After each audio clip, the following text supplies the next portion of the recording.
राज्य के नगर निकाय मंत्री पी नारायण ने कलेक्टर वैत्री सेल्वी एलेरू विधायक बरेटी चांटी और शहर की मेयर शेख नूरजहां के साथ एलेरू ने पोनगी स्थित डंपिंग यार्ड और टिडको आवासों का निरीक्षण किया। पिछली सरकार ने कचरा लगाया था, लेकिन कहीं भी कचरा साफ नहीं किया गया। गठबंधन सरकार के सत्ता में आते ही मुख्यमंत्री चंद्रबाबू नायडू ने राज्य में 85 लाख मीट्रिक टन कचरा साफ करने का आदेश दिया और कहा कि अब तक 83 लाख मीट्रिक टन कचरा साफ किया जा चुका है। उन्होंने कहा कि वह टिडको आवास निर्माण ठेकेदारों के साथ विशेष चर्चा करेंगे और लाभार्थियों को जल्द ही घर उपलब्ध कराया जाएगा।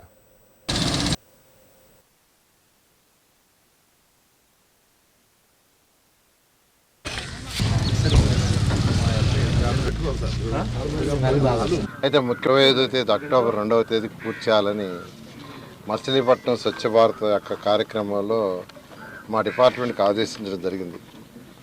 దాని మీద రాష్ట్రంలోని అన్ని మున్సిపాలిటీలు ఈరోజు డంప్ యార్డ్స్ని చేస్తున్నారు. నిన్న ఈవినింగ్కి 83 లక్షలు కంప్లీట్ చేశారు. 85 లక్షల్లో 83 లక్షలు, రోజుకు 35 లక్షల నుంచి 55 లక్షలు చేస్తున్నారు. వర్షాలు రాకుంటే 55 లక్షలు టన్నులు, 55,000 టన్నులు పర్ డే 55,000 టన్నులు. వర్షాలు వచ్చినప్పుడు 35,000 టన్నులు చేస్తున్నారు. ఈ విధంగా చేస్తూ 83 లక్షల టన్నులు క్లీన్ చేశారు నిన్న ఈవినింగ్. కేవలం మరొక 2 లక్షల టన్నులు ఉంది. ఈ యొక్క రెయిన్ రాకుండా ఉంటే అది కేవలం 4 రోజులే. రెయిన్ వస్తే ఒక 1 వీక్.